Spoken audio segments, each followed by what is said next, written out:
নমস্কাৰ, welcome to cooking ৰেচিপিজ। আজি মই বনাবলৈ লৈছোঁ খুব সহজতে আৰু কম সময়ত বনাব পৰা ভেন্দি মছলা ৰেচিপি। প্ৰথমতে ভেন্দিখিনি ভালদৰে ধুই অলপ ডাঙৰ টুকুৰা কৰি কাটি ল'লোঁ। এতিয়া জোখমতে কেৰাহীত তেল দিলোঁ। তাৰ আগতে ভেন্দিখিনিত নিমখ হালধি সানি থৈ দিলোঁ আৰু তেল গৰম হোৱাত ভেন্দিখিনি ফ্ৰাই কৰিবলৈ ল'লোঁ। ভেন্দিখিনি অলপ ৰঙচুৱা হোৱালৈকে ভাজিম, যাতে তাৰ বিজলুৱা ভাৱটো নাথাকে আৰু খাবলৈও ভাল হয়। ইয়াৰ মাজতে আপোনালোকলৈ এটা অনুৰোধ থাকিল। প্ৰতিদিনে আপোনালোকৰ মাজলৈ এটা ৰেচিপি লৈ অহা হ'ব। তাৰ বাবে মোৰ চেনেলটো প্লিজ ছাবস্ক্ৰাইব কৰি দিব আৰু আপোনালোকে কেনেধৰণৰ ৰেচিপি বিচাৰে তাৰ বাবে কমেণ্ট কৰিব আৰু যদি ৰেচিপিটো ভাল লাগে লাইক কৰি দিব। ভেন্দিখিনি ভজালৈকে এটা মিডিয়াম চাইজৰ পিঁয়াজ সৰু সৰুকৈ কাটি লৈছোঁ। ভেন্দিখিনিও ভজা হৈ গৈছে।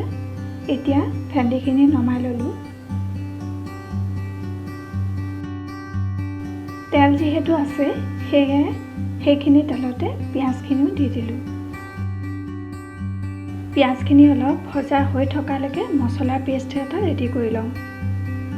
এটা বাটিত আধা চামুচ হালধি, 1 চামুচ জলকীয়া গুড়ি, 1 চামুচ জিৰা গুড়ি আৰু আধা চামুচ আদা নহৰু পেষ্ট আৰু 3 চামুচ দৈ দি ভালদৰে মিলাই ল'ম। মছলাখিনি দৈৰ লগত ভালদৰে মিলাই ল'ব লাগিব, যাতে গোটা গোটা হৈ নাথাকে। পিঁয়াজখিনি অলপ ৰঙচুৱা হোৱালৈকে ভাজিলোঁ আৰু এতিয়া মছলা মিশ্ৰণখিনি দি অলপ সময় ভুনি ল'ম।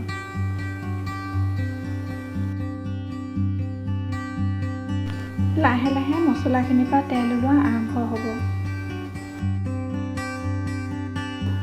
আৰু তেতিয়া সেই ফ্ৰাই কৰি থোৱা ভেন্দিখিনি দি দিম আৰু তাত সোৱাদ অনুযায়ী নিমখ দি দিব। নিমখ অলপ কমাই দিব, কাৰণ ভেন্দিখিনিত আগতে নিমখ দিয়া হৈছিল।